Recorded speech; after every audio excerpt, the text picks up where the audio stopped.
Hello everyone, unfolding literature চ্যানেলে সকলকে স্বাগত জানাই। আজকে চলে এসেছি নতুন আরও একটি ভিডিও নিয়ে। আজকে আলোচনা করব একটি পোয়েম, উইলিয়াম শেক্সপিয়ারের লেখা সনেট নাম্বার 18। এটাকে পোয়েম না বলে সনেট বলাই শ্রেয়। তো sonnet number 18, shall I compare thee to a summer's day.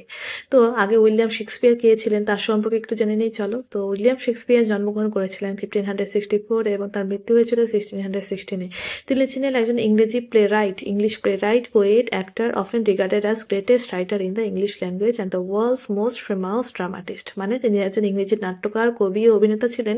তিনি ইংরেজি সাহিত্যের অমর কবি ও সর্বশ্রেষ্ঠ নাট্যকার হিসেবে পরিচিত। তিনি মোট 154 সনেট লিখেছেন, ঠিক আছে, যার অনেকগুলো প্রেম, সৌন্দর্য, সময় ও মৃত্যুর মতো বিষয় নিয়ে আলোচনা করা হয়েছে। তিনি 37 মানে 37টি নাটক রচনা করেন, যার মধ্যে আছে Hamlet, as you like it, Henry five. তার লেখায় গভীরভাবে আবেগ, আর হচ্ছে চিত্রময়তা এবং দার্শনিক ভাবনা একসাথে মিশে আছে। এবার যে এই সনেট নাম্বার 18, যার প্রথম লাইন হচ্ছে shall I compare thee to a summer's day, এটি শেক্সপিয়ারের অন্যতম সনেট, ঠিক আছে। এই কবিতায় কবি তার প্রিয়জনকে গ্রীষ্মের এক সুন্দর দিনের সঙ্গে তুলনা করেছেন এবং বলেছেন যে প্রিয়জনের সৌন্দর্য গ্রীষ্মের থেকেও চিরস্থায়ী। কবিতার মাধ্যমে তিনি প্রিয়জনের সৌন্দর্যকে অমরত্ব দান করতে চেয়েছেন। আর এই কবিতাটি প্রথম প্রকাশিত হয় 1609 সালে শেক্সপিয়ারের কাব্যগ্রন্থ শেক্সপিয়ার সনেটের একটি অংশ হিসেবে। এই সনেটগুলো সাধারণত 1590 থেকে 1605 সালের মধ্যে লেখা হয়েছিল বলে ধারণা করা হয়। সনেটগুলি প্রেম, সৌন্দর্য, সময় এবং অমরত্ব নিয়ে আলোচনা করা হয়েছে। সনেট 18 সেই সব কবিতার অন্তর্ভুক্ত যেখানে ফেয়ার ইউথ নামে পরিচিত এক যুবককে উদ্দেশ্য করে লেখা হয়েছিল, যাকে কবি গভীরভাবে প্রশংসা করেছেন। তো এবার চলো কবিতাটি সম্পূর্ণ লাইন বাই লাইন অ্যানালাইসিস করে নিই। Shall I compare thee to a summer's day? এখানে বলা হয়েছে, কবি বলেছেন যে আমি কি তোমাকে একটি গ্রীষ্মের দুপুরের সঙ্গে গ্রীষ্মের দিনের সঙ্গে তুলনা করব। কবি এখানে প্রেমিক ও প্রিয়জনের সৌন্দর্যের তুলনা গ্রীষ্মের এক উজ্জ্বল দিনের সঙ্গে করতে চেয়েছেন। Thou art more lovely and more temperate. আর বলছে তুমি আরও বেশি মনোমুগ্ধকর এবং স্থির স্বভাবের। গ্রীষ্মের যে দিন সেটার তুলনায় প্রিয়জন বেশি কোমল ও মধুর মনে হয়েছে কবির কাছে। Rough winds do shake the darling buds of May. আর বলছে মে মাসে প্রিয় কুড়িগুলোকে খসখসে হাওয়া নাড়িয়ে দেয়। গ্রীষ্মের আবহাওয়া সবসময় মৃদু হয় না, প্রাকৃতিক সৌন্দর্য অস্থায়ী। কবি কিন্তু সেটাই এখানে বোঝাতে চেয়েছেন।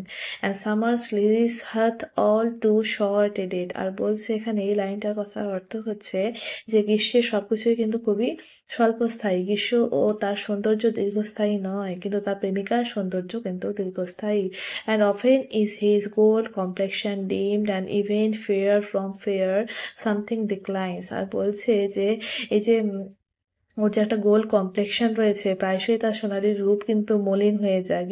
গ্রীষ্মকাল হচ্ছে তপ্ত রোদ থাকে, তো সেটা কি সোনালি রঙের রোদ, তার জন্য কিন্তু এটাকে সোনালি রূপ বলেছে। সেই সোনালি রূপ কিন্তু মাঝে মাঝেই মলিন হয়ে যায়, মানে সবসময় কিন্তু রোদ ঝলমলে পরিবেশ থাকে না। মানে সৌন্দর্য মেঘ ও সময়ের প্রভাবে ক্ষণস্থায়ী, মেঘ বা সময়ের প্রভাবে, কারণ আকাশে অনেক সময় ঘন মেঘও জমে। And every fair from fair sometimes declines. আর প্রত্যেকটি সৌন্দর্যই একসময় কিন্তু কমে যায়। প্রকৃতির নিয়মে সবকিছুই কিন্তু ম্লান হয়ে যায়। নেক্সটে বলেছে by chance of nature changing course untrimmed. এই লাইনটির অর্থ হচ্ছে ভাগ্য ও প্রকৃতির পরিবর্তনের পথে পথ সৌন্দর্য নষ্ট হয়ে যায়, ঠিক আছে। মানে সৌন্দর্য ধ্বংসের জন্য দায়ী ভাগ্য ও প্রকৃতি, কারণ এই দুটি চিরস্থায়ী, সবকিছুকে চেঞ্জ করে দিতে পারে। বাট দাই ইটার্নাল সামার শাল নট ফেড। এবার কিন্তু প্রেমিকাকে নিয়ে বলেছে, এতক্ষণ গ্রীষ্মের নিন্দা তিনি করলেন, গ্রীষ্মের সবকিছুই কিন্তু চিরস্থায়ী নয়, সেটা তিনি বোঝালেন। এবার বলছেন বাট দাই ইটার্নাল সামার শাল নট ফেড। আর বলছে কিন্তু তোমার যে চিরস্থায়ী গ্রীষ্ম সেটা কিন্তু কখনো ম্লান হবে না, মানে তোমার গ্রীষ্ম চিরন্তন, তোমার সৌন্দর্য চিরস্থায়ী। Nor lose position of that fair of west. তারপর বলছে তুমি যে সৌন্দর্যের অধিকারী, ওয়েস্ট মানে কি তুমি যেটা ওন করছো, হ্যাঁ, তুমি যে সৌন্দর্যের অধিকারী তা কিন্তু কখনো হারাবে না, সৌন্দর্য কখনো ক্ষয়প্রাপ্ত হবে না। নর shall death brag thou wanderest in his shade। এখন বলেছে যে কখন মৃত্যুও গর্ব করতে পারবে না যে তুমিও তার ছায়ায় বিলীন হয়ে আছো। আর বলছে মৃত্যুও কিন্তু তোমার উপর প্রভাব ফেলতে পারবে না, তার প্রেমিকার উপর মৃত্যু কোনো প্রভাব ফেলতে পারবে না। when in eternal lines to time thou growest। আর বলছে তুমি যখন চিরন্তন কবিতার পংক্তিতে সময়ের সাথে বেঁচে থাকবে, মানে এই কবিতাটি লিখছে তাকে অমর করে দেওয়ার জন্য, তিনি কবিতার লাইনের মধ্যে দিয়ে এখনো কিন্তু বেঁচে আছেন। So long as men can breathe or eyes can see. আর যতদিন অবধি মানুষ নিঃশ্বাস নেবে এবং চোখে দেখতে পাবে, যতদিন পৃথিবীতে মানুষ বেঁচে থাকবে, তুমি কিন্তু এই কবিতার মধ্যে অমর হয়ে থাকবে। So long lives this and gives life to thee. অবশ্য ততদিন এই কবিতা বেঁচে থাকবে, যতদিন মানুষ পৃথিবীতে বেঁচে থাকবে, আর এটি তোমাকে জীবন দেবে। কবিতার মাধ্যমে প্রেমিকা চিরজীবী হয়ে থাকবে। তাহলে দেখো এত সুন্দর একটা কবিতা, যেখানে কবিতা প্রেমিককে বা প্রেমিকাকে চিরজীবী করে রাখতে চাইছেন, ঠিক আছে, অমর করে রাখতে চাইছেন এই কবিতার লাইনগুলির মধ্যে দিয়ে। সত্যিই কিন্তু তাই হয়ে আছে। তো এই কবিতাটি ভালো লাগলে অবশ্যই লাইক অ্যান্ড কমেন্ট করবে, এবং এরকম যদি আরও ভিডিও পেতে চাও তাহলে কিন্তু চ্যানেলটিকে সাবস্ক্রাইব করে পাশে থাকা বেল আইকনটি প্রেস করতে হবে। Thank you so much.